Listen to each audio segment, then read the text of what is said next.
traditional path of, when I was growing up, there was like two ways. There was like one path was being led as this kind of waterman lifestyle, that strap through Laird Hamilton sort of approach, and then there was the Kelly Slater, Andy Irons era, the pro world. You go into the as a you only shortboard, you only ride a board that's a couple inches taller than you are, and you do the local junior events, then you do the state level junior events, and then you go to the nationals, then you go to the world juniors, and then eventually you qualify for the world tour off of the qualifying series. And there's like all these steps, and the only way to get sponsored or supported as an athlete is to do that. And there was so many times where like I was kind of making a name for myself as like a multi-sport athlete, but I wasn't by any means a successful athlete yet. Like I wasn't, the sponsorship I had was like more flow,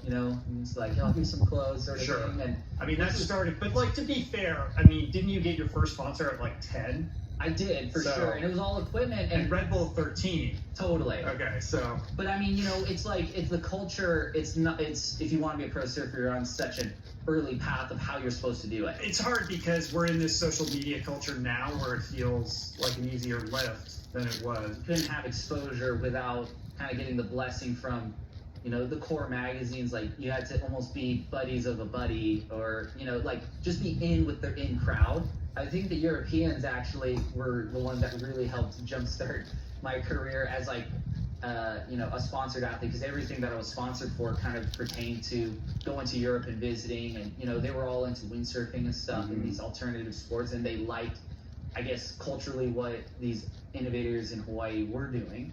And so, I mean, I just remember like, meeting with, people of great influence or agents or whatever, and they're like, hey, you got to stop doing whatever you're doing and just focus on shortboarding. And maybe they're right as far as I probably would be on maybe the world tour by now if I focused on that one thing, but it just didn't feel right for me. My parents had always instilled in me, self-confidence and really, taking a step back and relying on my gut feeling and like what's your heart really tell you. You can actually, there's like kind of that, I would say it's not even a cold spot, because cold sounds like there's no feeling there, but you can kind of feel that pit in your stomach when it kind of can direct you one of two ways, and I feel like I'd always listen to that sort of like feeling, and I'm like, I'm not sure how it's gonna work out, but it is. And just like I would sort of fall into competitively being in a certain sport for a while, and then it would just sort of take me, like I was in stand-up paddle racing, and stand-up paddle racing looked like it was going to the Olympics, and we were going through waves, and I was wave riding, and I was winning world titles, and the sport, for a period of time was one of the biggest water sports on the face of the planet, and everyone was talking about it.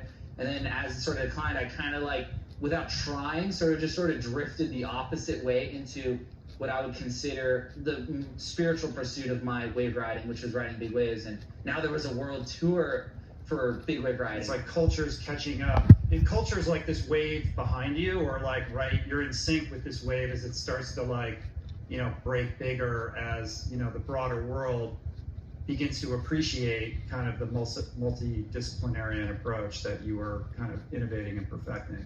Yeah, it's like,